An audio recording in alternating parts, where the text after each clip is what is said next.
Ahí estamos.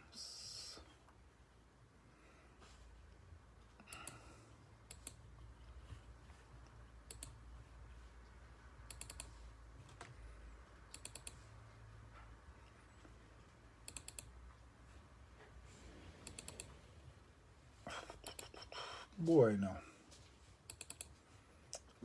vamos a arrancar entonces con la clase de hoy.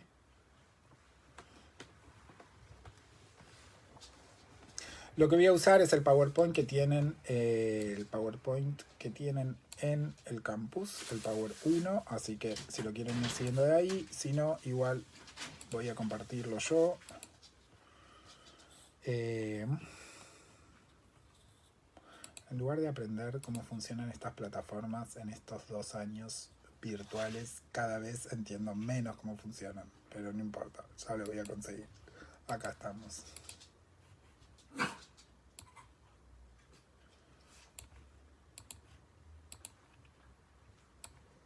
Bueno.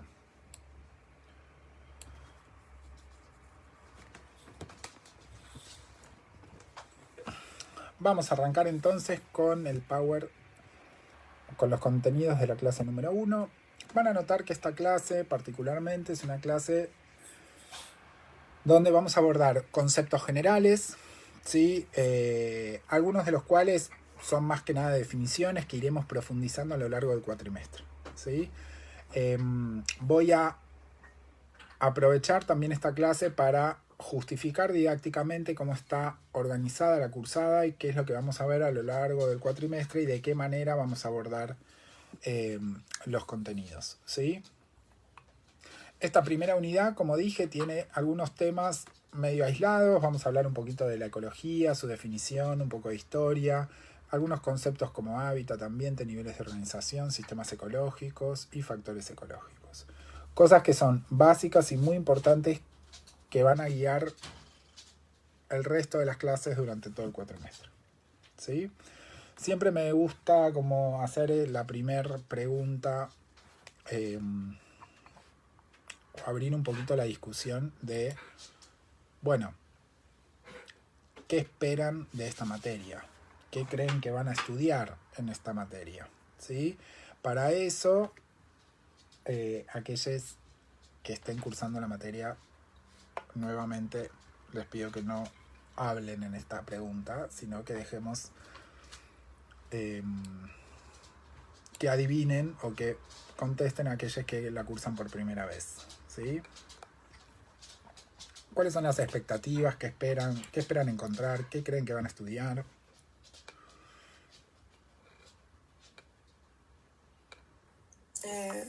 Yo supongo que... perdón.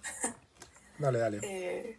Yo supongo que la materia tiene por como objetivo integrar todos los conceptos que relacionan los factores bióticos y abióticos del ambiente. Los animales, cómo interactúan, su relación.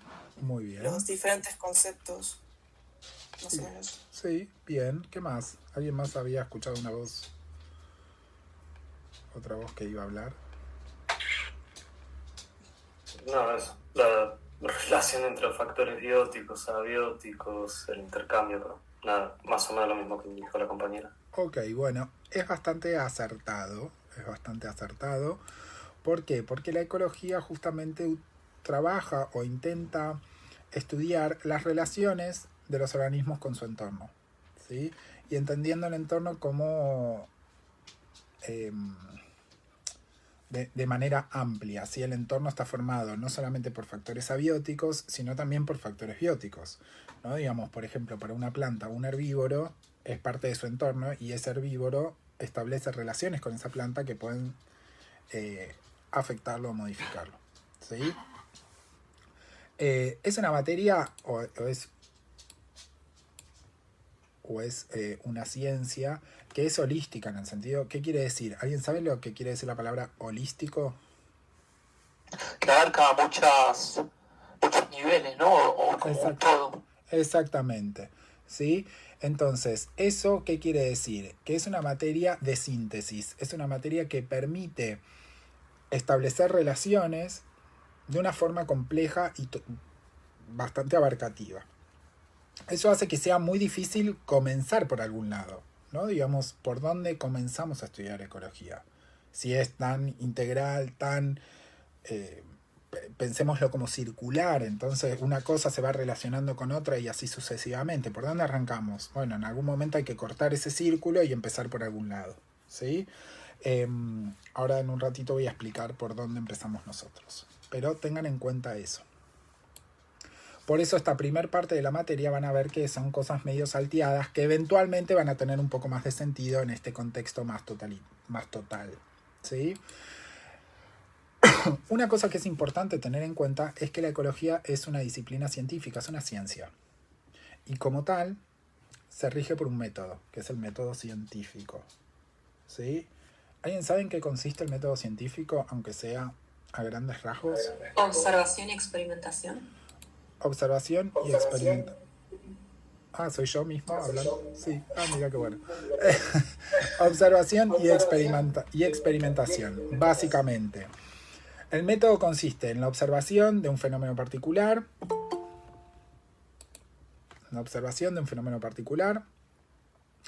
A partir de esa observación me hago preguntas sobre eso que estoy observando y a partir de esas preguntas formulo hipótesis.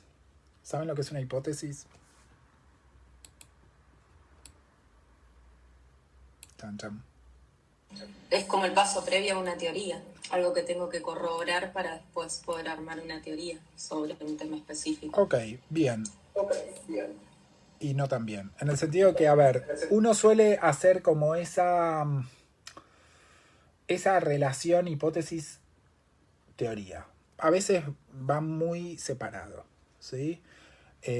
Y la complejidad no significa que no suceda eso a veces sucede, pero el problema de eso es que nos aleja muchísimo de la posibilidad de pensar que somos capaces de realizar o de formular hipótesis, digamos. ¿Se entiende? Digamos, si yo pienso que una hipótesis me lleva a una teoría, yo digo, bueno, no soy Newton, no voy a armar ninguna teoría de nada, ¿sí? Digamos, entonces, si no puedo armar ninguna teoría de nada porque no soy ni Newton ni Einstein, tampoco voy a poder formular una hipótesis.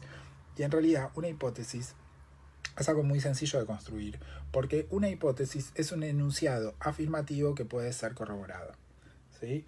¿Por qué digo que es un enunciado afirmativo? Y esto es muy importante que vayan asimilándolo a la hora de... porque eventualmente van a dedicarse a esto o van a tener que hacer una tesina y van a tener que formular una hipótesis, ¿sí? Si yo parto de una pregunta, por ejemplo, no sé, voy a tirar una pregunta tonta.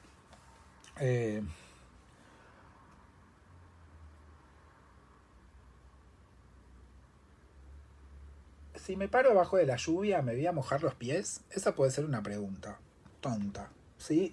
Que puede surgir de una observación, ¿no? Está lloviendo, veo que las cosas se mojan, bueno, pero yo estoy parado, entonces ¿eso me va a mojar los pies? No sé, capaz que me moja la cabeza y no los pies, por ejemplo. Entonces me pregunto si me voy a mojar los pies con la lluvia o los pies se me mojan con el agua que está en el piso, ¿no? Digamos, esa es mi duda. ¿Cómo transformo esa pregunta en una hipótesis? Una hipótesis es un enunciado afirmativo. Entonces, no es una pregunta. Esa pregunta no puede constituir una hipótesis. Para hacer una hipótesis tengo que transformar esa pregunta en un enunciado afirmativo. Es decir, mi hipótesis va a ser, si me paro bajo la lluvia me voy a mojar los pies. Eso es un enunciado afirmativo que puede constituir una hipótesis. Ese enunciado afirmativo tiene que poder ser contrastado, tiene que poder ser verificado y ver si eso, mediante la experimentación, puedo responder esa pregunta. Entonces, ¿qué voy a hacer? Voy a poner 50 personas abajo de la lluvia, las voy a llevar de tal manera que no vayan caminando, las voy a dejar con una soguita paraditas en algún lugar, ¿sí? Y voy a un tiempo determinado y después de ese tiempo voy a notar cuántas personas se mojaron los pies, por ejemplo. ¿Sí? Entonces voy a ver que el 90% se mojó los pies. No sé. ¿Se entiende? Entonces, esa hipótesis puedo decir que queda corroborada. Bueno, las personas que se paran abajo de la lluvia se mojan los pies. es un enunciado afirmativo, insisto con eso. Una hipótesis no puede decir, las personas que se paran abajo de la lluvia no se mojan los pies. Eso no es una hipótesis porque es un enunciado negativo. ¿Se entiende? No estoy afirmando nada. Una hipótesis tiene que ser un enunciado afirmativo. Entonces fíjense cómo la construcción de una hipótesis es muy sencilla. Parto de una pregunta y a partir de eso genero un enunciado afirmativo que pueda ser corroborado mediante la experimentación. ¿Sí? Digamos. Además, el método científico requiere cierta replicabilidad. Una persona que viene detrás mío y quiere hacer la misma experimentación que yo hice, tiene que poder replicarlo. ¿Sí? Digamos, yo me puedo hacer una hipótesis, por ejemplo,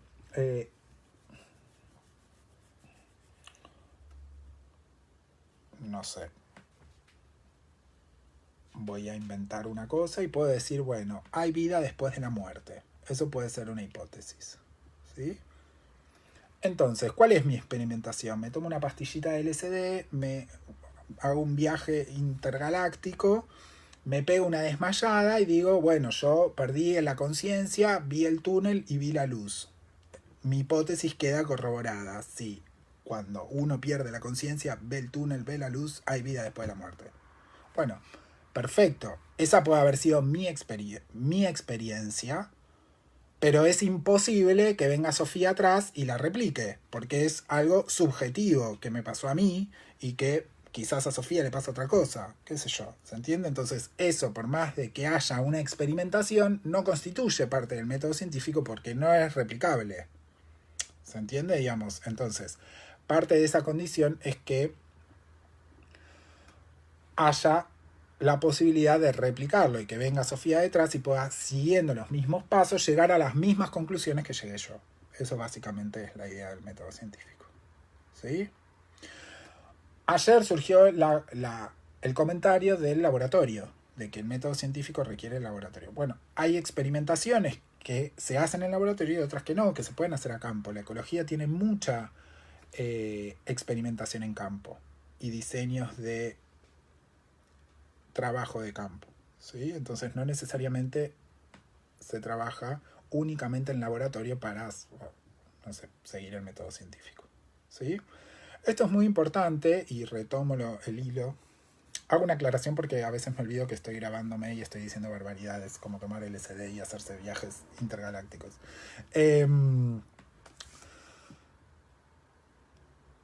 Tengo la particularidad de cómo funciona mi cerebro de dar imágenes bastante gráficas a veces, como van a escucharme decir barbaridades, ¿sí? Que son barbaridades que creo que hacen que puedan entender lo que estoy diciendo fácilmente, pero no sirven para explicar en un oral tipo el viaje intergaláctico o cosas o barbaridades que voy a decir, ¿sí? La idea es que eso sea una imagen mental que les quede, diciendo sí. Pero me ha pasado tomar algún examen y que me digan alguno de los ejemplos que digo yo en clase y me dicen, pero lo dijo usted. Sí, bueno, pero no sirve para explicarlo, ¿sí?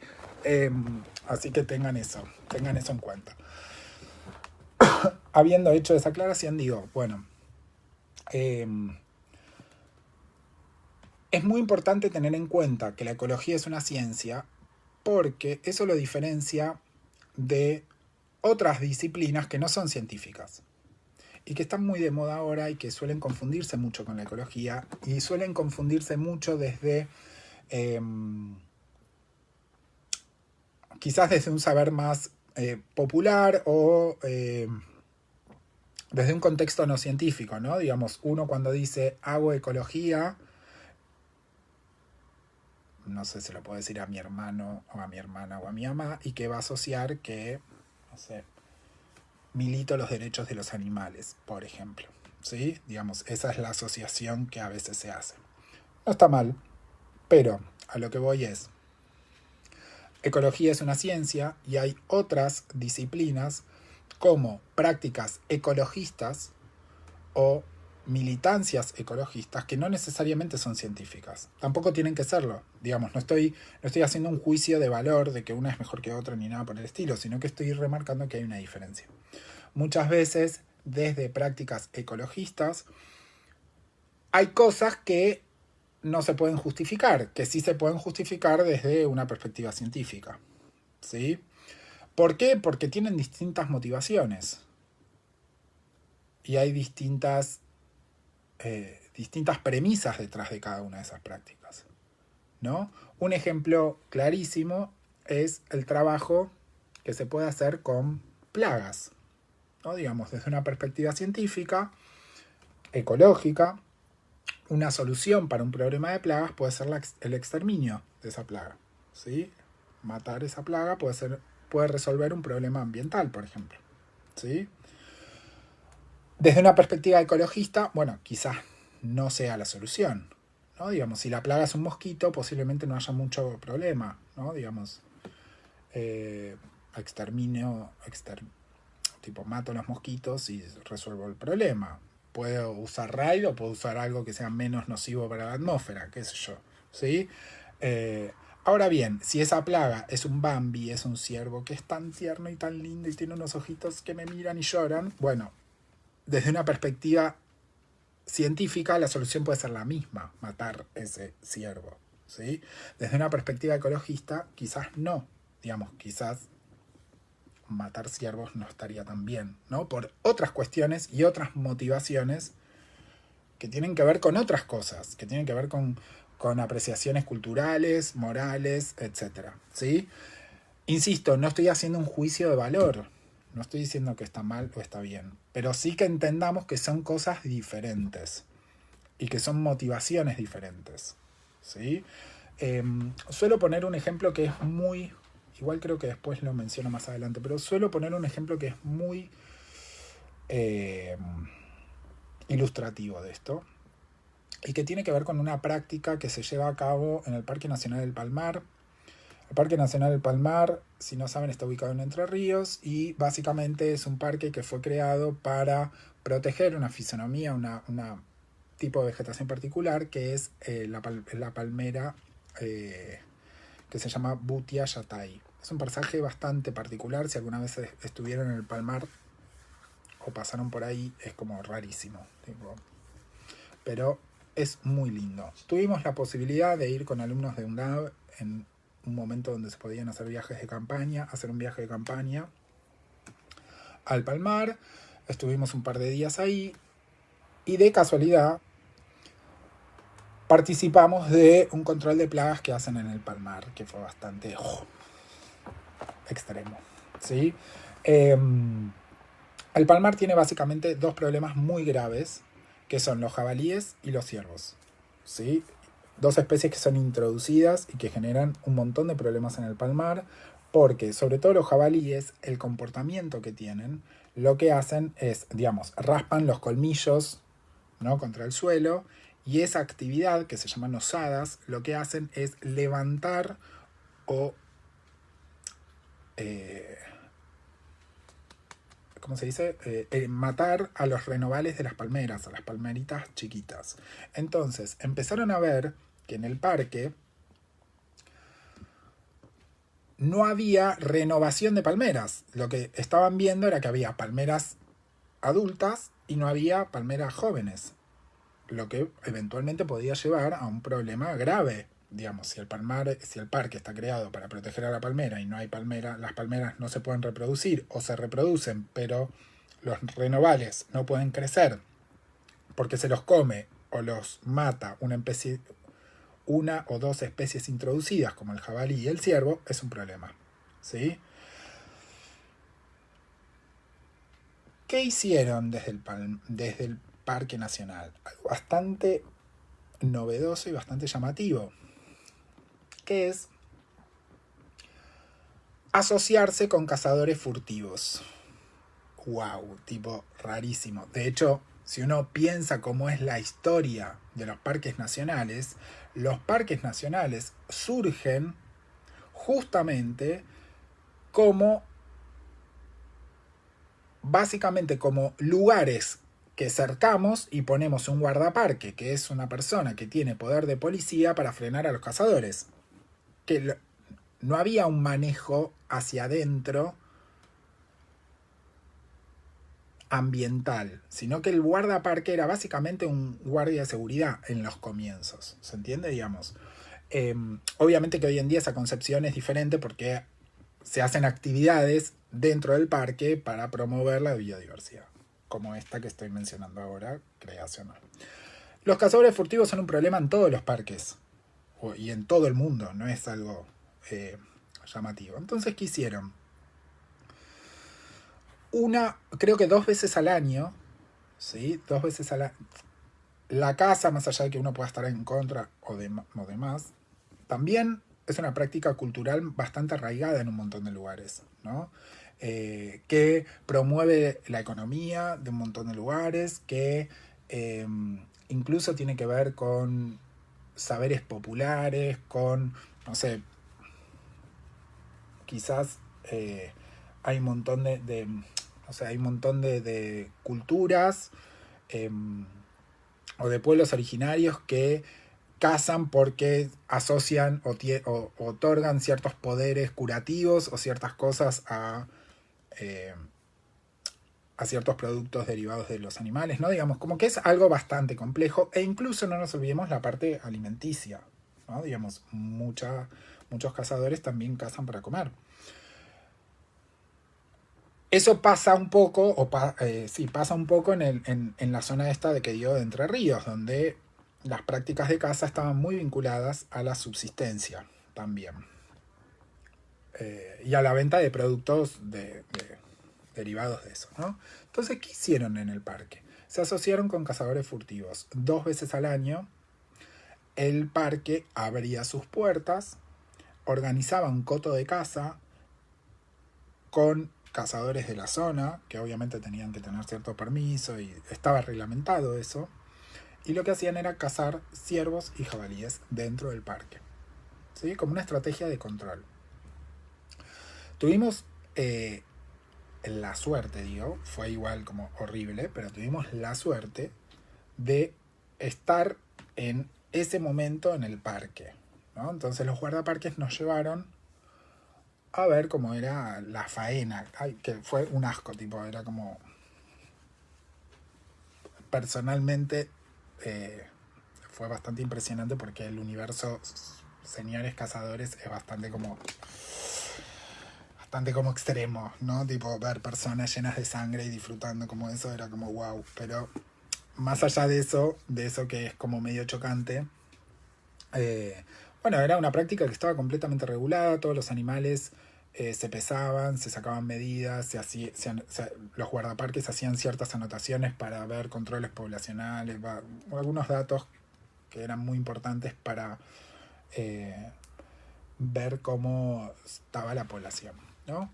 Bueno, obviamente que es una práctica que fue repudiada, creo, un montón, y de hecho, no sé, un par de días o unos meses después de que volvimos de esa campaña, salió una noticia en Facebook de un video acusando a los guardaparques de todo por permitir eso, ¿no? Digamos. Pero bueno, no estoy haciendo un juicio de valor, sí estoy abriendo el debate de que desde el punto de vista ecológico y de conservación es una práctica excelente para hacer un control de plagas y resolver un problema que es muy difícil de resolver de otra manera, ¿sí? Digamos, así como está eso, hay problemas con castores en Patagonia, hay problemas con ciervos introducidos en la zona de Neuquén, de Bariloche, ¿no? Digamos, como el problema de las plagas, sobre todo de mamíferos, es enorme en todo el mundo, ¿sí? Disculpe, profe, ¿y luego qué pasó? Celeste. Luego qué pasó, o sea, con la tasa de estos mamíferos, o sea, se pudo reducir el daño al palmar y se pudo reproducir los palmares más jóvenes. Hasta lo que sabía yo, de hecho creo que hay un chico de UNDAV que hizo su tesina y que en el Parque Nacional, hasta lo que yo sabía, sí, es una práctica que fue bastante efectiva. Obviamente que ahí entran otras cuestiones que tienen que ver con cuestiones de continuidad político-administrativas, de autoridades de parque, que cambian las autoridades, y etcétera, ¿no? Pero fue bastante efectivo y pudieron reducir la población, sobre todo de jabalíes, a una población... No los eliminaron, porque obviamente que es muy difícil de eliminar por completo, pero sí mantenerlos bajo control, básicamente, hasta lo que yo sabía, ¿sí? Lo importante también que me parecía muy interesante de esta experiencia es que uno de los problemas que tienen sobre todo los jabalíes es la triquinosis, que es una enfermedad parasitaria, ¿no? Entonces el parque se comprometía a hacer a ver que los animales estuviesen sanos, porque la gente se llevaba esos animales para consumo, ¿no? Digamos, parte de lo que cazaban se lo llevaban para consumo. Entonces el parque se aseguraba que fueran animales sanos. No sé, como nada. Insisto que visualmente era lo peor, tipo, porque era muy feo, realmente muy feo. Pero conceptualmente, ¿no? Digamos, como era muy interesante. Bueno, no sé por qué terminé hablando de esto. Porque es una disciplina científica, la ecología.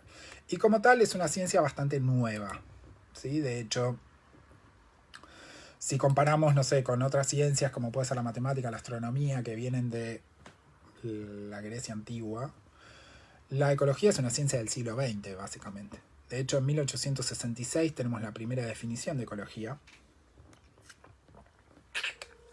que la da un científico alemán, ¿sí? Ernst Haeckel. Un tipo bastante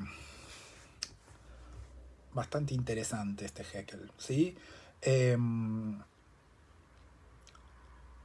trabajaba básicamente con desarrollo embrionario. Fíjense la fecha, 1866. ¿En qué momento de la historia de la biología estamos? ¿Alguno se acuerda?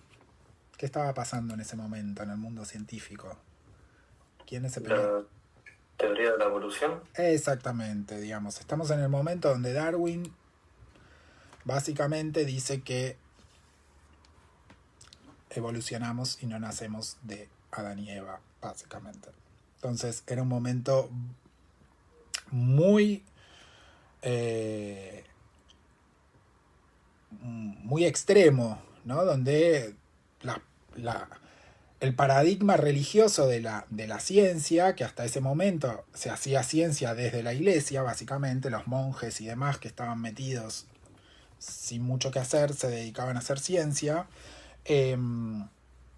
Bueno, ese poder hegemónico empieza a ser como puesto en jaque por la teoría de la evolución, ¿no? Entonces era un momento bastante turbulento para la ciencia, donde claramente había posturas opuestas y que se peleaban e incluso se mataban por ese tipo de cuestiones, ¿sí? Haeckel era un defensor acérrimo de las teorías darwinistas, ¿no? De hecho, vamos a ver cómo en todo lo que él hacía metía a la evolución, ¿no? Como por detrás, o lo justificaba en parte por la evolución. Él, entre otras cosas, además de dar la definición de ecología, que la voy a mencionar, dio la definición o trabajó con la palabra phylum, y él trabajaba con desarrollo embrionario y tenía como una idea bastante novedosa para ese momento. Hoy en día sabemos que no funciona, pero tenía una idea bastante novedosa y que permitió o impulsó el desarrollo de lo que conocemos hoy como biología del desarrollo, ¿no? Digamos, todo lo que tiene que ver con la biología vinculada al desarrollo embrionario. Él tenía una frase que decía que la ontogenia recapitula la filogenia, ¿sí? Ontogenia hace referencia al desarrollo embrionario. El desarrollo ontogenético es el desarrollo embrionario. Él decía que mirando el desarrollo embrionario de un organismo, uno podía entender su filogenia. ¿Se acuerdan de lo que era la filogenia?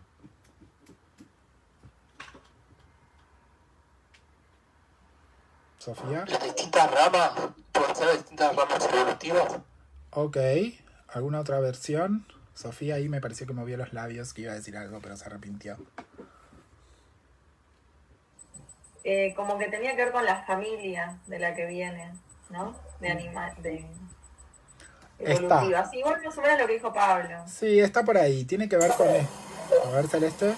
Genética, es sobre la genética, el origen.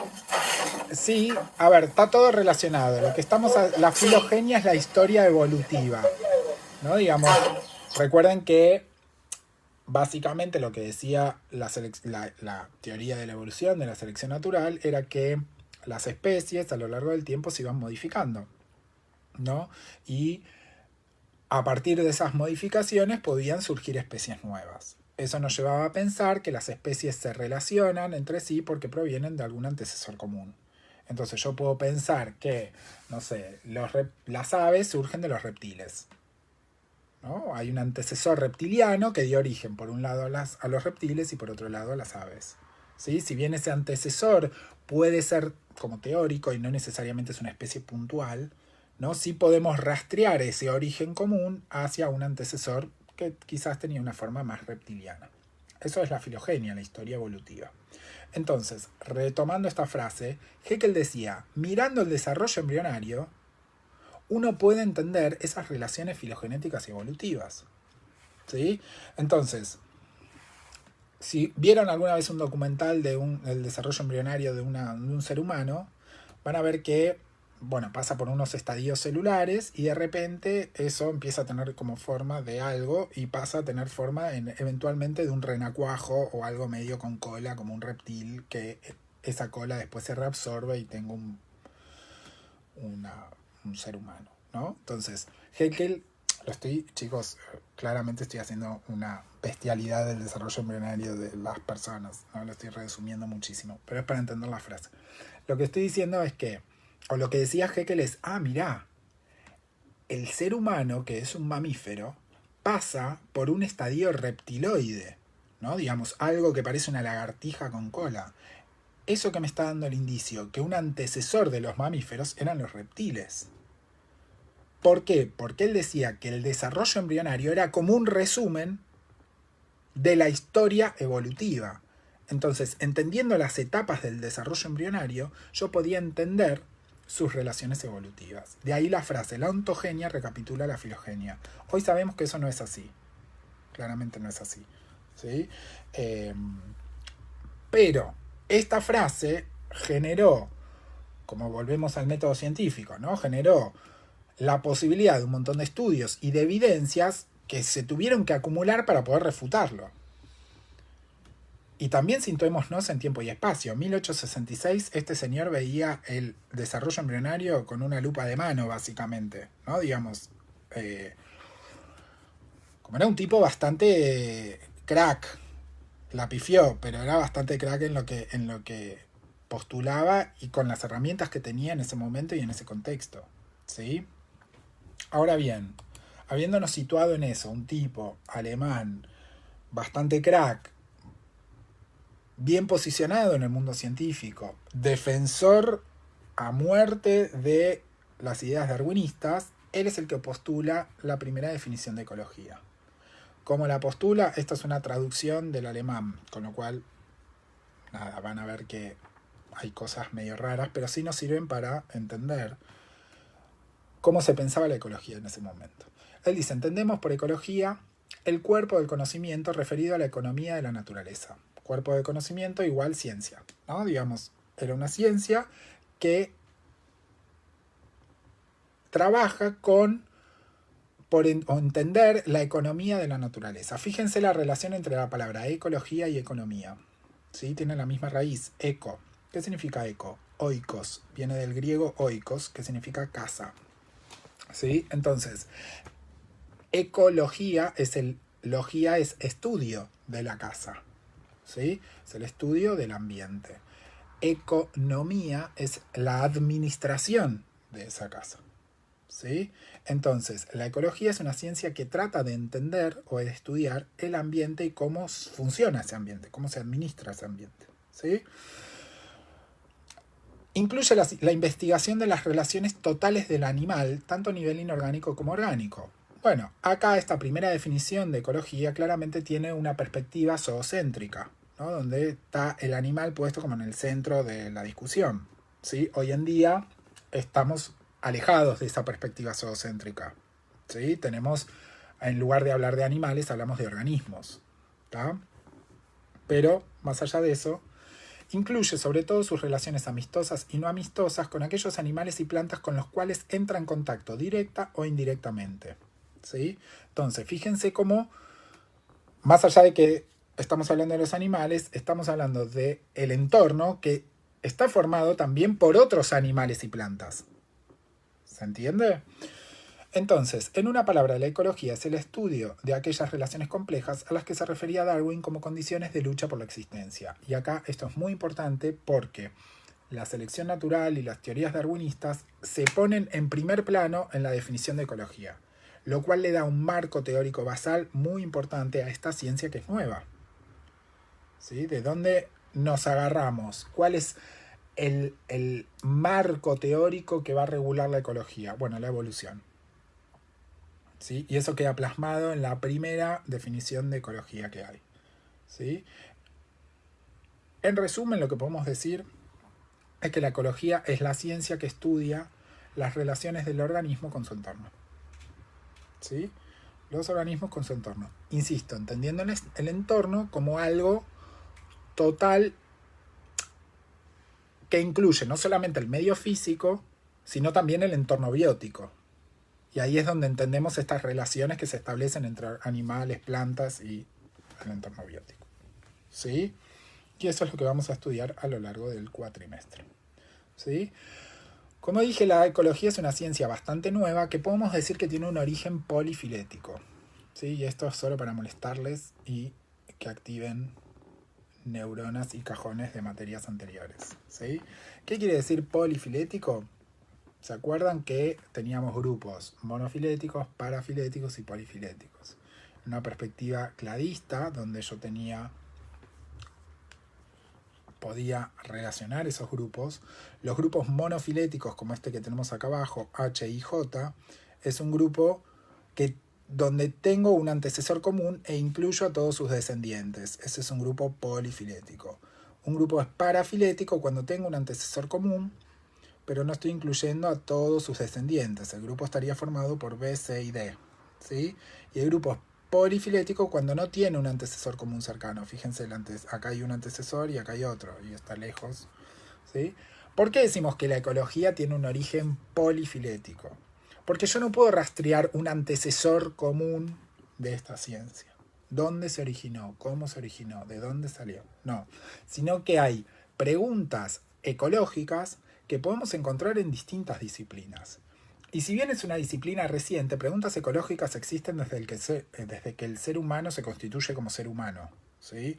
Podemos rastrear preguntas ecológicas a los comienzos de las tribus sedentarias, ¿no? Cuando pasamos de tribus nómades a tribus sedentarias, una de las cosas que se tiene que dar para que eso suceda es la agricultura, ¿no? La proveerse el alimento.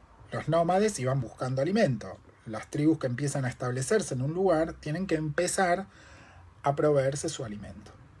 En ese momento surgen preguntas ecológicas. Bueno, ¿qué le tengo que poner al tomate para que crezca tomate? ¿Cuándo tengo que plantar la semilla para que la semilla me crezca? ¿No? Digamos, esas son preguntas de índole ecológica. ¿Por qué? Porque estoy relacionando una semilla con su entorno. ¿Cuándo? ¿En qué momento? ¿Qué le tengo que poner? ¿Cuándo la tengo que regar? ¿Sí? ¿Qué le tengo que dar a la vaca para que crezca más grande? Para que dé leche, no sé, cosas de ese estilo. Son preguntas ecológicas.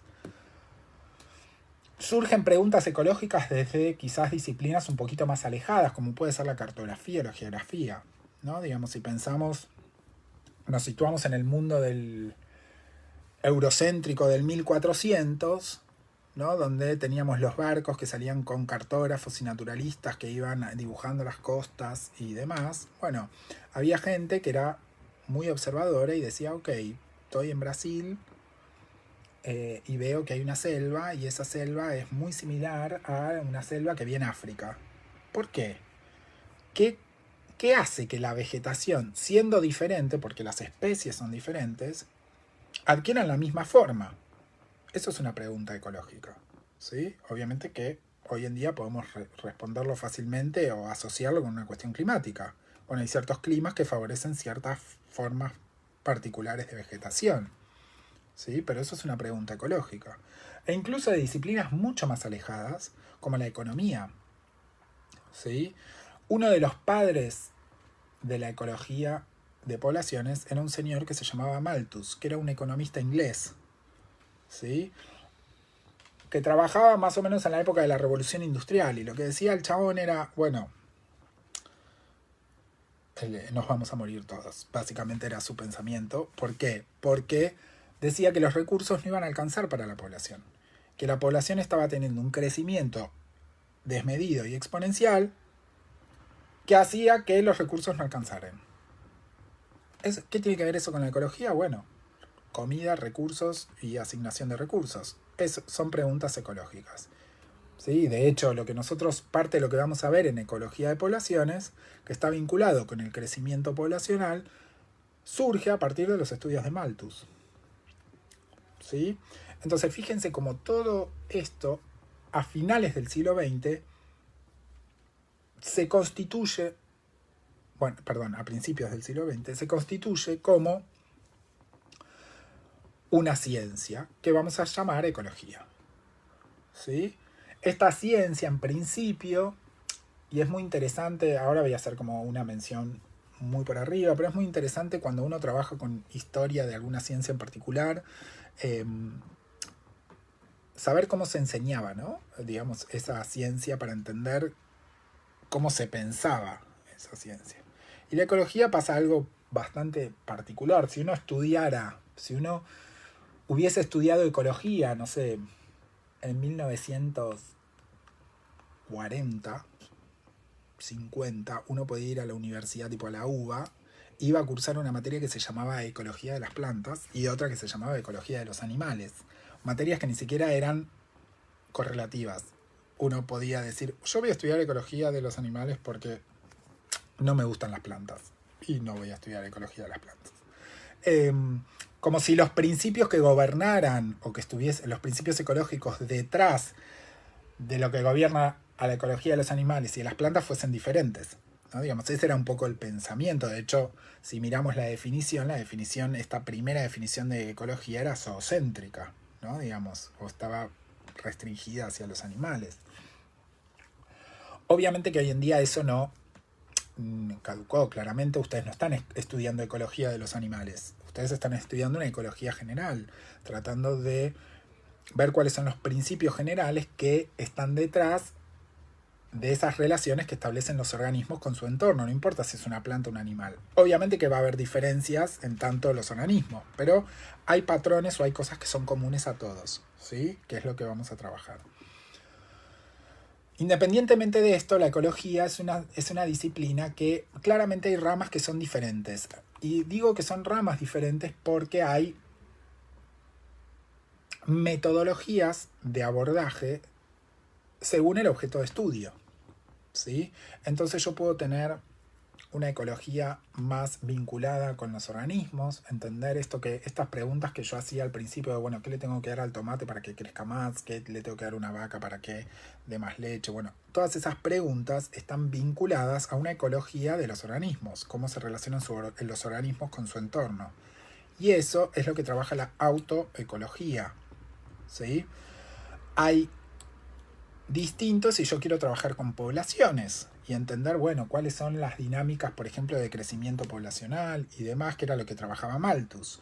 Eso se conoce como ecología de poblaciones o demecología. Y distinto es entender las comunidades y los ecosistemas. Bueno, ¿qué pasa en una laguna? ¿Cómo funciona esa laguna? ¿Sí? Ahí hablamos de cinecología. Estas ramas son bastante tradicionales y de hecho hoy en día hay materias en las universidades que siguen estas ramas. Ustedes tienen una rama que es que es la ecología de los organismos, una que es de las poblaciones, una que son materias diferentes, ¿sí? Más allá de la ecología general, hay materias diferentes. Hay otras que son mucho más nuevas, y que se constituyen como ramas más que nada en el siglo XX. De hecho, la ecología es una ciencia del siglo XX, ¿no? Que tienen que ver con ecología de paisaje, ecología global, ecología de la restauración. De hecho, ustedes mismos y mismas en la UNDAV tienen materias específicas de ramas de ecología específicas. Por ejemplo, biología de la conservación. Es una ecología vinculada a la conservación. Creo que tienen una que habla de ecología de la restauración o una materia que está vinculada con eso. Tienen una que está vinculada a manejo de recursos naturales, donde van a tener herramientas, que usar herramientas ecológicas para el manejo de esos recursos naturales. Tienen otra que es manejo de vida silvestre, por ejemplo. Fíjense que son materias que están muy vinculadas con la ecología, ¿sí? Donde van a ver un montón de conceptos, obviamente vinculados a cosas más específicas, pero que vamos a ver acá. ¿Está? ¿Alguna duda hasta acá? ¿Vamos bien? ¿Estamos bien? Ok. Bueno. Lo que vamos a hacer ahora es trabajar con dos definiciones. Ay, esperen que se me desmoronó el teléfono. Ahí. Vamos a trabajar con dos definiciones que tienen que ver con ambiente y hábitat. ¿Sí? Alguien está queriendo entrar. Permitir. Ambiente y hábitat. ¿Sí?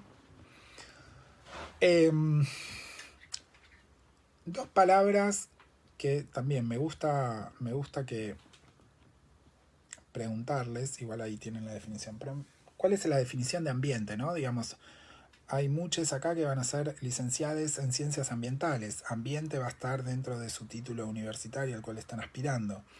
Y el problema es que muchas veces no saben definir ambiente concretamente. Empiezan a titubear, ¿no? Con lo cual está bueno que en algún momento de la carrera sepan definir ambiente para poder explicar qué es esa palabra que tienen o que van a tener en su título. Lo que es interesante de esta palabra es que si ustedes hacen una búsqueda en Google y demás, van a encontrar un montón de definiciones, algunas de las cuales, no sé, pueden estar medio...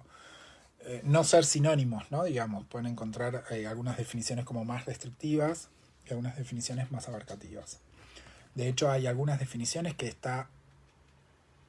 son usadas como sinónimo de hábitat, y acá estoy marcando la T como muy exageradamente para que recuerden que es hábitat con T al final y no hábitat, que eso es el verbo habitar en una casa, ¿sí? Esto es el hábitat, que es el sustantivo, ¿sí? Entonces, nosotros vamos a tomar una postura arbitraria, vamos a dar una definición de ambiente y lo vamos a diferenciar del concepto de hábitat. Para nosotros van a ser dos cosas diferentes y vamos a definir cada una. Obviamente que es una cuestión arbitraria y práctica para los fines que tenemos en la materia. No significa que otras definiciones de ambiente no sean posibles u otras definiciones de hábitat no sean posibles, ¿sí? Nosotros vamos a definir al ambiente como el conjunto de componentes físicos, químicos, biológicos, sociales y culturales capaces de causar efectos directos o indirectos en un plazo corto o largo sobre los seres vivos y las actividades humanas. ¿Sí? Cuando yo pregunto, no lo pregunté ahora porque ya estaba la definición ahí, entonces era como medio al pedo preguntarlo, pero cuando yo pregunto una definición de hábitat, de ambiente, me suelen decir, bueno, es todo lo que rodea un organismo, ¿no? Esa es como la primera aproximación, que está bien. Pero ¿qué significa ese todo? ¿Qué es ese todo? ¿Cómo podemos darle entidad a ese todo? Bueno, en esta definición, ese todo tiene una entidad concreta, que son componentes físicos, químicos, biológicos, sociales y culturales, ¿sí? Que obviamente van a afectar a ese organismo de alguna manera particular, ¿sí? Esta definición, si ustedes la buscan en internet, se la asignan a la Conferencia de las Naciones Unidas del 72, ¿sí? Me tomé el trabajo de buscar el documento donde estaba esta definición, porque mi idea era poder subirles ese documento para que ustedes puedan leer de dónde se construía esta definición. Bueno, me llevé la sorpresa de que esa definición no aparece en ninguno de los documentos de las conferencias de las Naciones Unidas del 72. No aparece. Se atribuye a esa conferencia y ustedes van a encontrar tesis y un montón de cosas que citan la conferencia de las Naciones Unidas como lugar donde sale esta información, pero de ahí no salió. ¿Sí? No sé de dónde salió. Pero independientemente de eso, me sigue pareciendo como una definición interesante para definir el ambiente. ¿Sí? No solamente por los componentes físicos, químicos y biológicos que suelen ser cosas que rápidamente asociamos con el ambiente, pero sino todo el aspecto sociocultural. Y esto es muy importante para incorporar al ser humano dentro de la ecología, ¿no? Porque a veces uno como que piensa la ecología como la naturaleza y la naturaleza disociada del ser humano, ¿no? Digamos, nuestra perspectiva es que el ser humano es un organismo más dentro de ese universo, con una capacidad transformadora del medio ambiente diferente y que ejerce cambios complejos dentro de ese dentro del planeta, ¿no? Pero no estamos aislados, ¿sí? No somos cosas diferentes, naturaleza por allá, nosotros por acá y cada cual hace su camino, ¿no? Entonces, incorporar estos aspectos socioculturales me parece importante a la hora de entender el ambiente, ¿tá?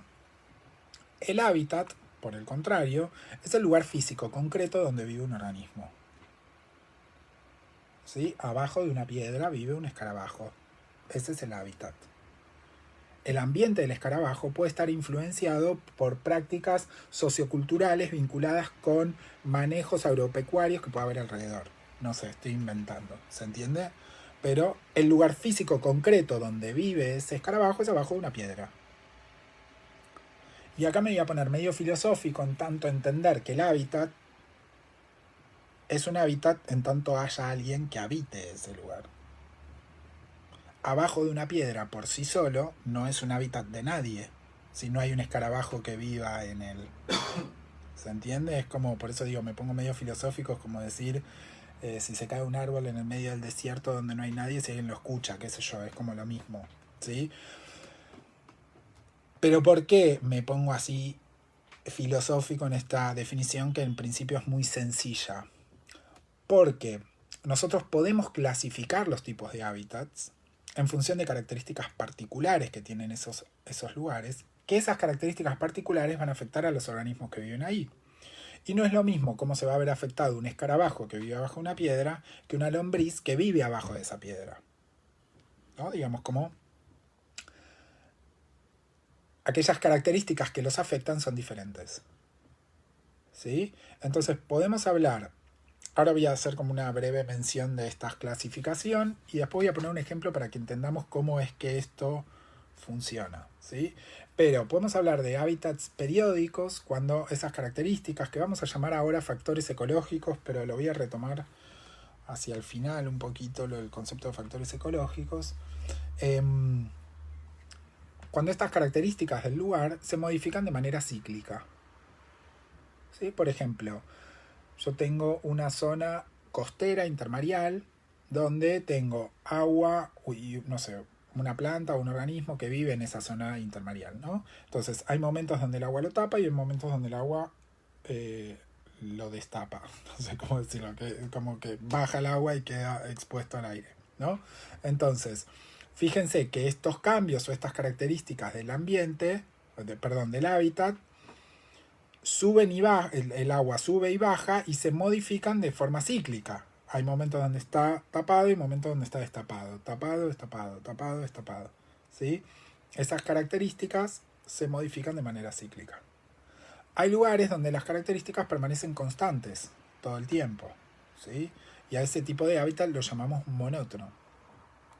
Hay lugares donde ciertas características, no sé, surgen o se modifican de forma repentina, no previsible. Y ese tipo de hábitat lo conocemos como errático. No sé, una zona donde hay aludes o hay volcanes, qué sé yo, de repente cae magma, no es previsible. Son cambios que se dan de forma no previsible. ¿Sí? Y después hay lugares donde hay cambios que se dan secuencialmente, es decir, que siguen una dirección de cambio determinada, ¿no? Por ejemplo, si yo pienso en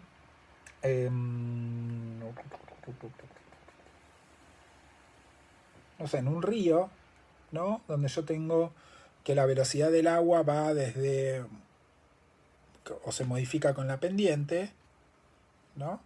Hay un cambio que es secuencial, la velocidad va disminuyendo. Va cambiando la velocidad desde aguas arriba hasta aguas abajo, pero eso no es cíclico. No es que sube la velocidad y baja, sube la velocidad. No, sino que va siempre disminuyendo en tanto a medida que va avanzando el curso del río. ¿Se entiende? Eso sería un hábitat de tipo secuencial. ¿Tá? ¿Cómo funciona esto en términos... ¿Por qué vuelvo a esta pregunta filosófica? En tanto haya un organismo que habite, tengo un hábitat. Pensemos en una caverna, ¿no? Una caverna terrestre. ¿Qué organismo puede vivir en una caverna? Un murciélago. Murciélagos. ¿Dónde viven en esa caverna los murciélagos?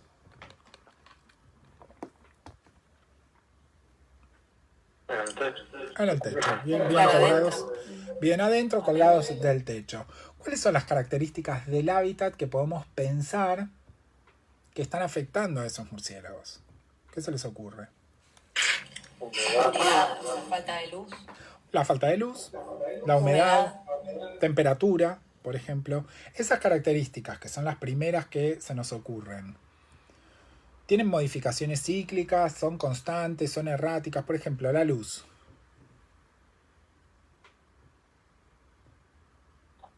Va a variar según cuán adentro de la cueva. Bueno, supongamos que está adentro. Supongamos que está adentro. Es una caverna. Sí, es constante. Claro, fíjense que no cambia la luz, la temperatura es más o menos la misma, la humedad es más o menos la misma. Podemos pensar que para esos murciélagos el hábitat, esta caverna, puede ser pensado como un hábitat monótono. ¿Sí? Ahora pensemos en el mismo lugar físico, una caverna, donde viven estos murciélagos, pero ahora pensemos un organismo pequeño que vive en el suelo, un escarabajo. ¿Sí? Además de la temperatura, la humedad y la luz, que es más o menos constante, ¿qué problema va a tener el escarabajo que vive en el suelo? Y va a estar constantemente en un lugar donde va a tener las heces de los murciélagos que caen del techo. Exactamente, digamos. Si yo estoy hablando de que tengo una colonia de murciélagos bastante grande, bueno, permanentemente le está cayendo guano a ese escarabajo del techo, ¿sí? Entonces, eso es una característica sumamente importante que hace que para el escarabajo ese hábitat sea secuencial. Permanentemente se está acumulando guano y se está... Si el bicho no hace algo al respecto, termina tapado de guano. ¿Se entiende? Digamos, eso es un poco la idea. Entonces, fíjense, si bien lo estoy exagerando, pero es para que pensemos que el lugar físico, la caverna, no es ni periódico, ni monótono, ni errático, ni secuencial por sí mismo, sino que tengo que pensar en los organismos que viven ahí para poder asignar una clasificación.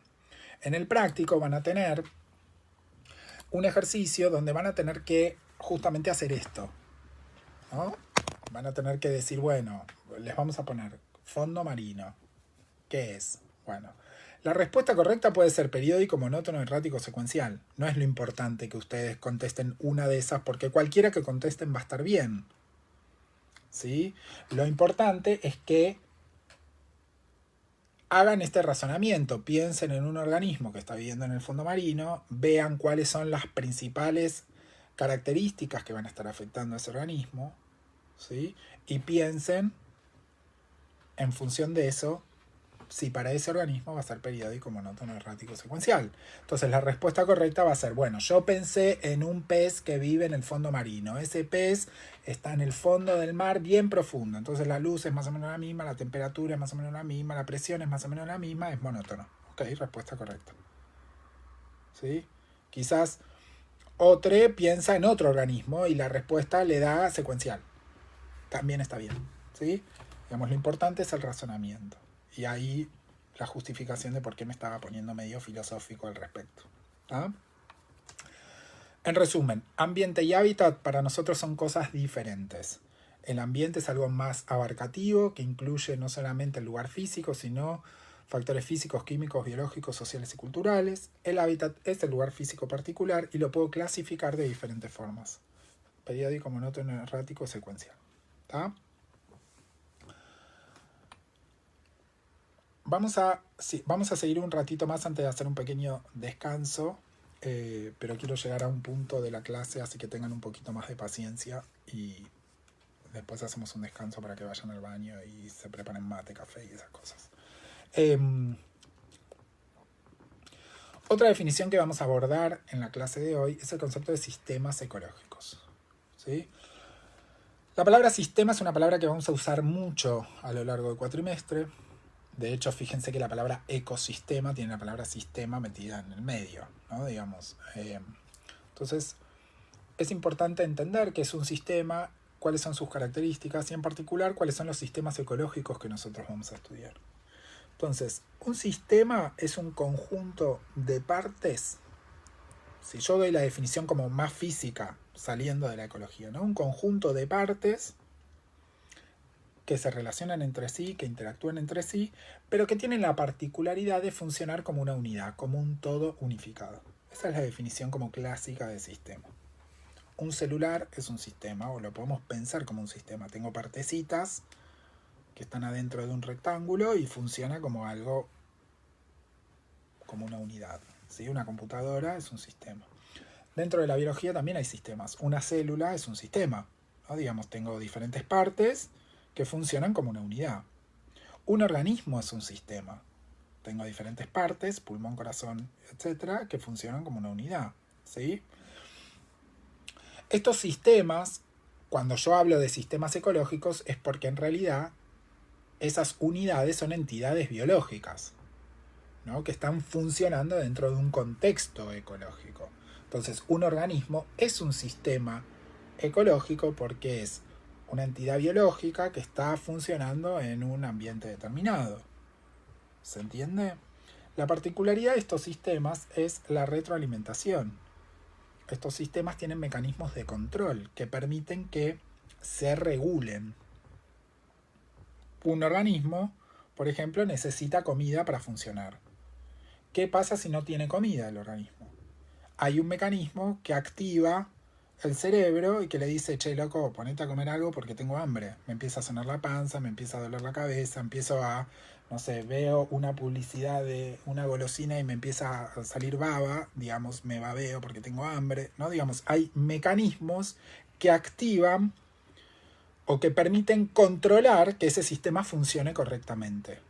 ¿Se entiende? Esos son los procesos de retroalimentación. Fíjense en este dibujito, lo que produce ese sistema permite controlar. Esa retroalimentación puede ser positiva o negativa, no importa. Seguramente esto lo vean en alguna otra materia, ¿no? Digamos, ¿qué quiero decir con algo que es negativo? Bueno, algo que surge del sistema, comí un montón, eso me dice, bueno, para de comer. Eso es un mecanismo de retroalimentación negativa.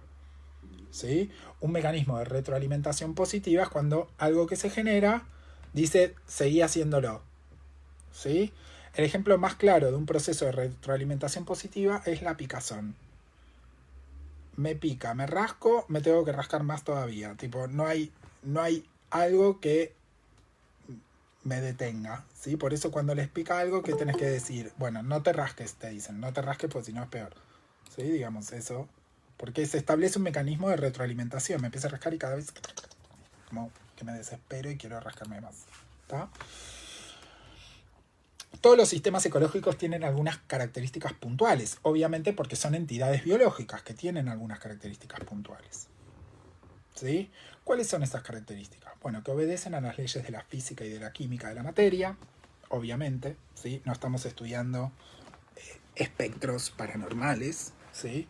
Digamos, tienen ciertas reglas que están vinculadas con la física y la química. Tienden a mantener un estado de equilibrio dinámico. Este concepto es muy importante y también vamos a verlo un montón de veces y en diferentes momentos.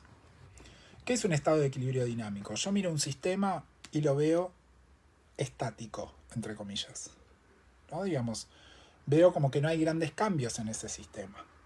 Si yo tuviera la posibilidad de aumentar y ver qué es lo que pasa internamente, voy a ver que hay un montón de entradas y de salidas, porque los sistemas ecológicos son abiertos a la materia y la energía.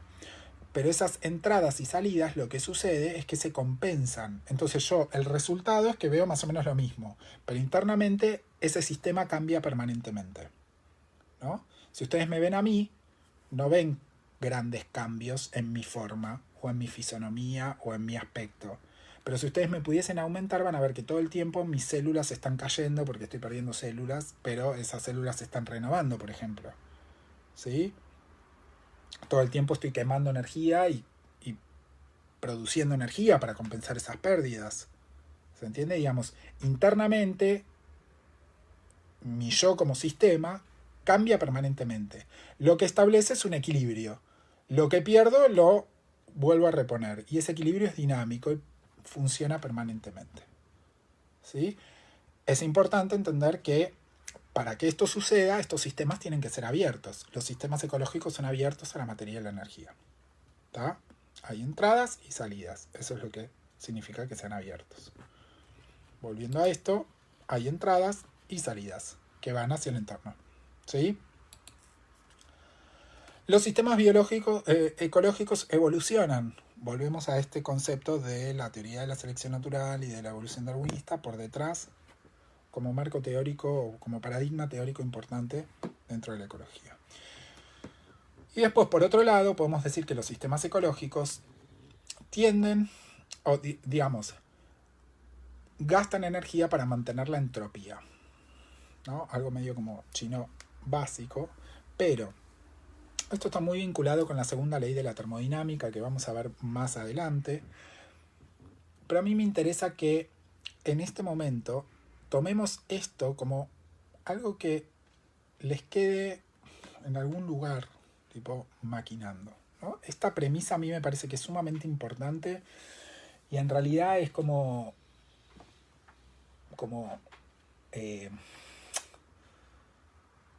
que sirve para entender qué es lo que estudian cuando estudian una materia biológica, ¿no? Con una orientación biológica, ¿no? Es como, yo cuando lo pensé, como que tuve así como una epifanía a la luz que hizo, y dije, ay, wow, qué interesante esto. ¿Por qué? La entropía, ¿qué es? Es una medida del desorden, ¿sí?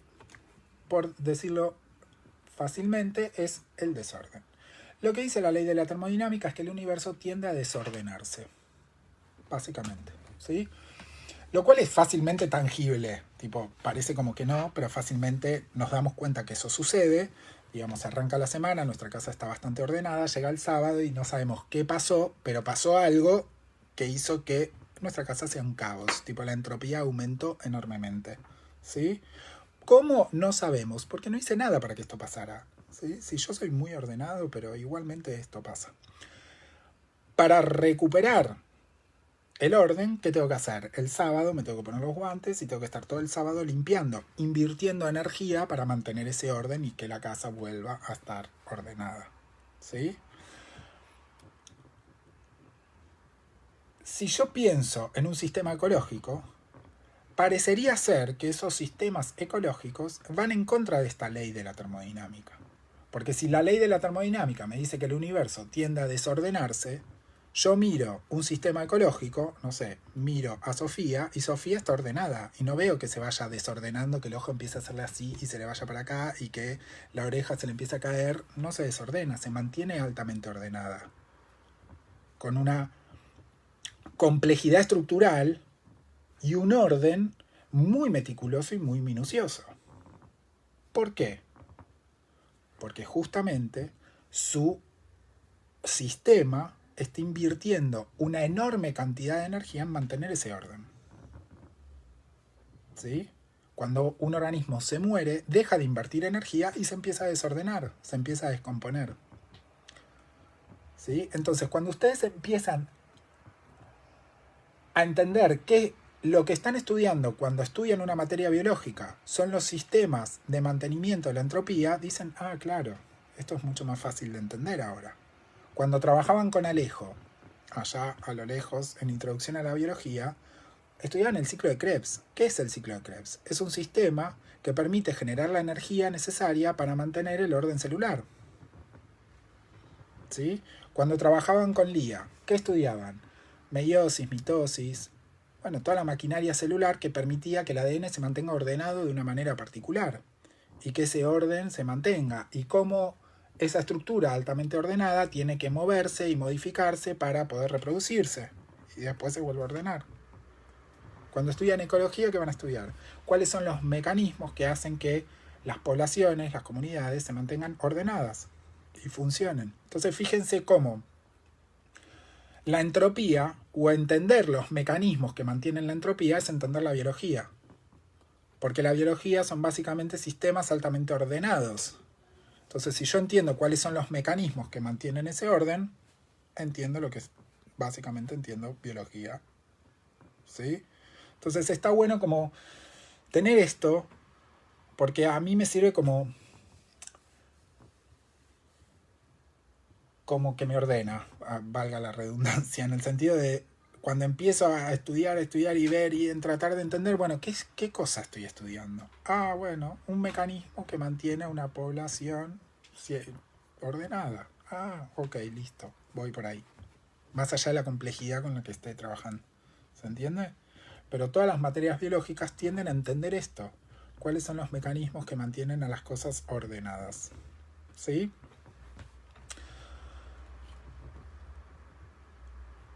¿Cuáles son los sistemas ecológicos que vamos a trabajar? Bueno, los niveles de organización, ¿recuerdan los niveles de organización? ¿Qué eran los niveles de organización?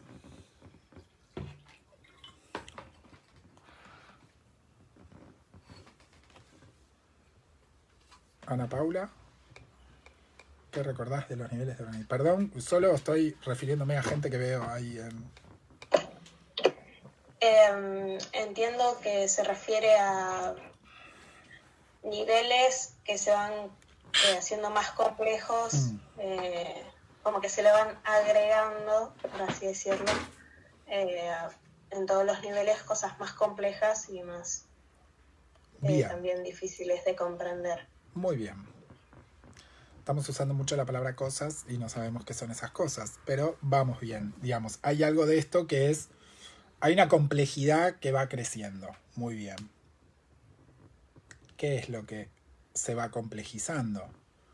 Bueno, lo dice ahí la definición. Estamos hablando de la materia. Es un sistema que nos permite organizar la materia en niveles de complejidad creciente. ¿Sí? Es un sistema clasificatorio, jerárquico e inclusivo.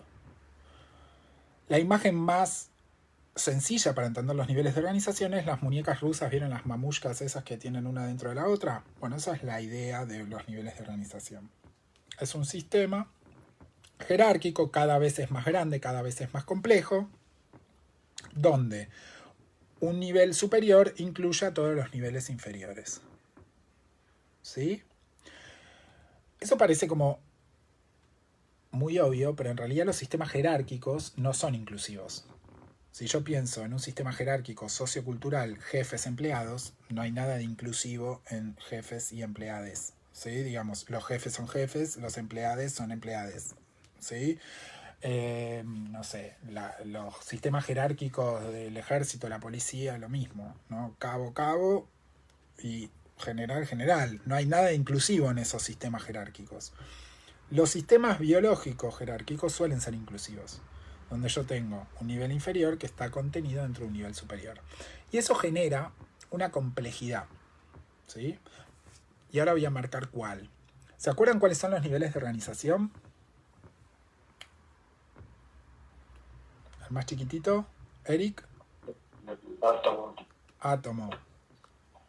¿Qué sigue? Después pasaba a molécula, Sí. después de célula, otros incluyen a tejido, Sí.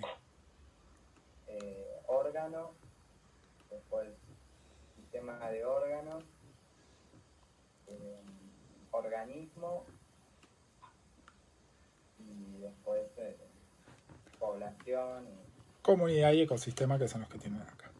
Esos son los niveles, muy bien Eric, esos son los niveles como tradicionales que contemplamos dentro de los niveles de organización de la materia. Átomo, molécula, célula, tejido, órgano, sistema de órgano, individuo, población, comunidad y ecosistema. ¿Sí? ¿Cuál es la complejidad de estas jerarquías? Que yo puedo definir, por ejemplo, un individuo por un conjunto de sistemas de órganos. ¿No? Digamos, básicamente un individuo es un conjunto de sistemas de órganos. Si yo voy a la carnicería, compro cerebro, pulmón, hígado, riñón, corazón, lo meto en una bolsa, no tengo un individuo. ¿No? Digamos, tengo un conjunto de órganos y de sistemas de órganos, pero no tengo un individuo. ¿Eso por qué? Porque un nivel superior es más que la suma de las partes. ¿Se entiende? Digamos, yo para tener un individuo, además de esas partes, tengo que tener algo más. ¿No? La religión me diría que tengo que tener alma, por ejemplo, ¿no? Pero este chiste que estoy haciendo es bastante interesante en el sentido de que la búsqueda de qué constituye ese nivel es algo bastante filosófico también, ¿no? Digamos, no es ¿qué es lo que hace que un organismo sea un organismo? Bueno, no es una pregunta tan fácil de responder. ¿Se entiende? Digamos, además de esas partes, ¿qué tiene que tener? ¿Sí? ¿Qué tiene que tener? Bueno, eso son las propiedades emergentes. Esas son las características particulares que definen a ese nivel de organización y que hacen que sean más que la suma de las partes. ¿Sí? Desde un punto de vista biológico, para tener un individuo, además de tener esas partes, tengo que tener esas partes tienen que estar ubicadas espacialmente de una manera particular, ¿no? El cerebro tiene que estar acá, el corazón tiene que estar acá, el pulmón tiene que estar acá. Tienen que estar conectados de una manera particular y además ese organismo tiene que poder nacer, crecer, reproducirse, morirse y un montón de otras cosas que vamos a ver más adelante. ¿Sí? Todas esas características que hacen que el nivel sea lo que es y sea más que la suma de sus partes son lo que conocemos como propiedades emergentes.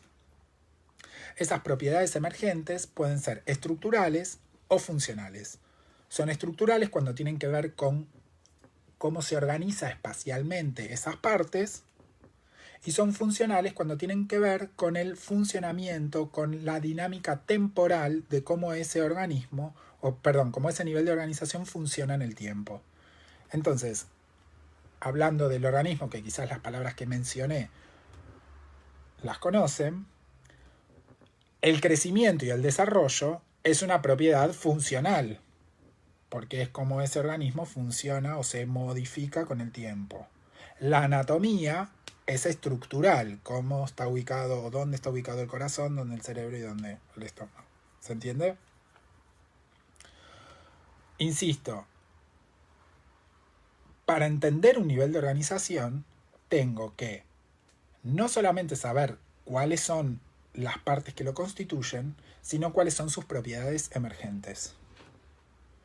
¿Sí? Y esto hace que parece muy teórico lo que estoy diciendo, pero tiene una implicancia práctica concreta. ¿No? ¿Por qué digo que tiene una implicancia práctica concreta? Porque entender esas propiedades emergentes me permite manipular ese nivel de organización sin necesidad de tener mucha idea qué pasa a niveles arriba y niveles abajo. ¿No? Digamos, un médico o una médica que opera a una persona, ¿no? Está trabajando en el nivel de individuos. Si me opera del sistema digestivo, está trabajando con el sistema de órganos, ¿sí? Obviamente que entiende perfectamente cómo funciona ese sistema de órganos, pero no necesariamente recuerda todos los tipos celulares que constituyen la pared del estómago, que estudió en histología en segundo año de la carrera. No necesita hacerlo también, porque las reglas, por decirlo de alguna manera, que funcionan a ese nivel de organización, que puede ser el tisular, tejidos, no son necesarias para operar del estómago a una persona. Si las conoce, buenísimo. Pero cuanto más lejos esté el nivel que estoy manipulando, menos necesito saber. No necesito tampoco saber el ecosistema para poder cortarle el estómago a una persona. ¿Se entiende? Entonces fíjense que para trabajar, eso lo podemos trasladar a la ecología. Si yo voy a trabajar con una comunidad o con una población, no necesito saber qué le pasa a cada individuo de esa población. O cómo es cada individuo para poder trabajar con una población o con una comunidad. Porque voy a trabajar en un nivel diferente que tiene características particulares, diferentes. ¿Se entiende? ¿Seguro? ¿Vamos bien? De todos esos niveles que mencionó Eric, desde el átomo hasta el ecosistema, la ecología trabaja con esos 4 que tiene en la diapositiva. Individuo, población, comunidad y ecosistema. ¿Sí? Y eso es lo que vamos a ver a lo largo de la materia. ¿Cómo está organizada la materia? Bueno, este primer parcial va a estar dedicado al medio físico. Vamos a trabajar con ambiente terrestre, el ambiente acuático, ciclos biogeoquímicos, y después vamos a empezar con el nivel de individuo. Hasta ahí va a llegar el primer parcial. El segundo parcial está dedicado a poblaciones, comunidades y ecosistemas. Lo que va a pasar es que en el libro, la primera parte, que es el medio físico, va a estar medio dispersa.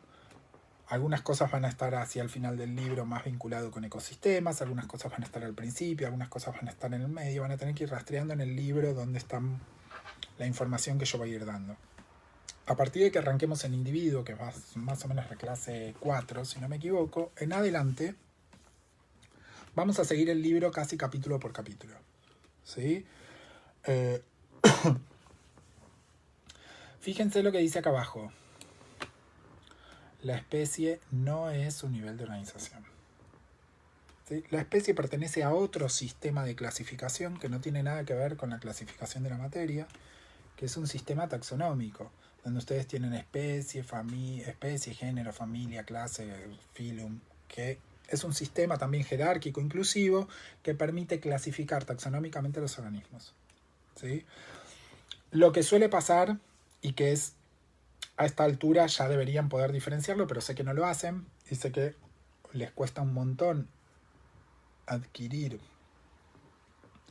o terminar de entender sobre todo el concepto de especie, son estas 3 palabras, especie, individuo y población, se hacen un matete que llega un momento que empiezan a usarlo como medio como sinónimos, y cuando nosotros los apuramos un poquito y les decimos, pero es una especie, una población, hacen agua y todo se desmorona tipo castillo de cartas, se cae todo, ¿sí?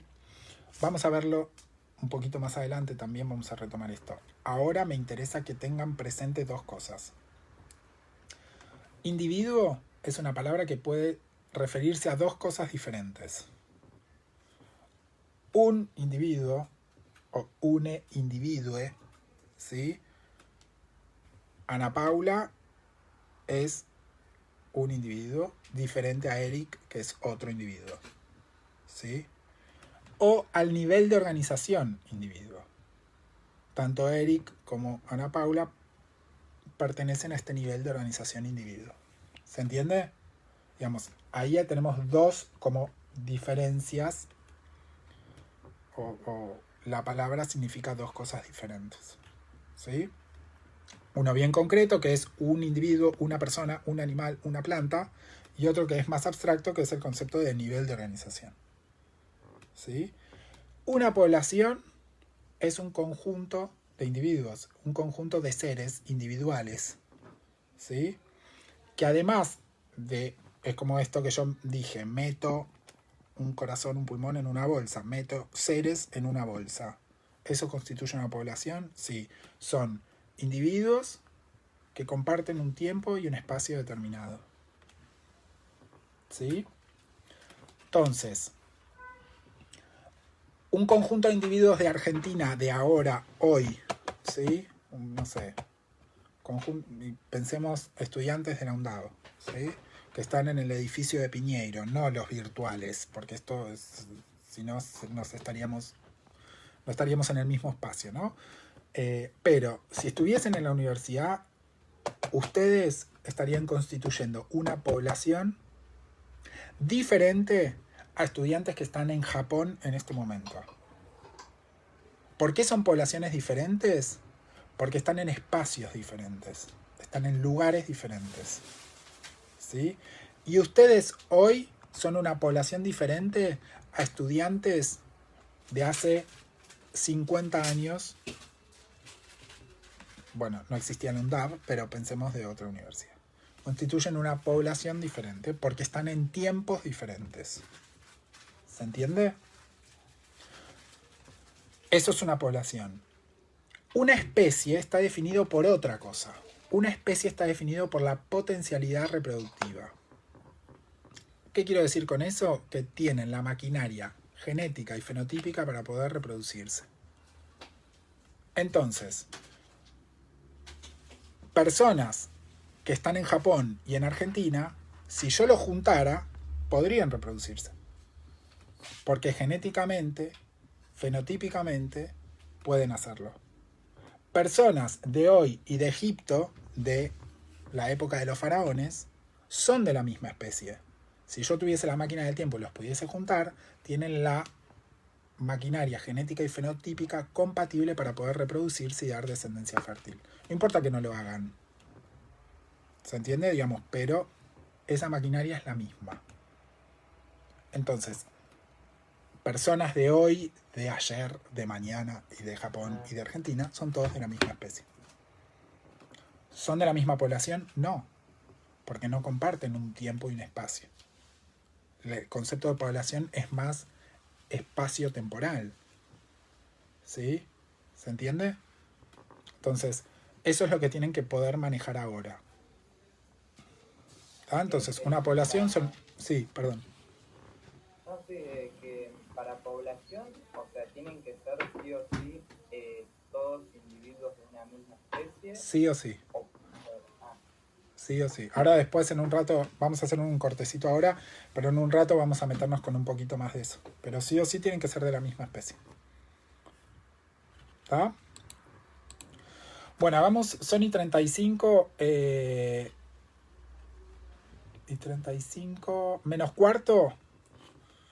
Se pueden volver a sumar a la clase. ¿Sí? Lo que voy a hacer es bajar la cámara y el micrófono. No voy a cortar la reunión, sino que me voy a silenciar. Y para el grupo de Facebook lo que voy a hacer es bajar el teléfono y que no se vea. Y cosa que después, si ven la grabación, que lo adelanten. ¿Sí? Así que bueno, menos cuarto, nos vemos. Genial.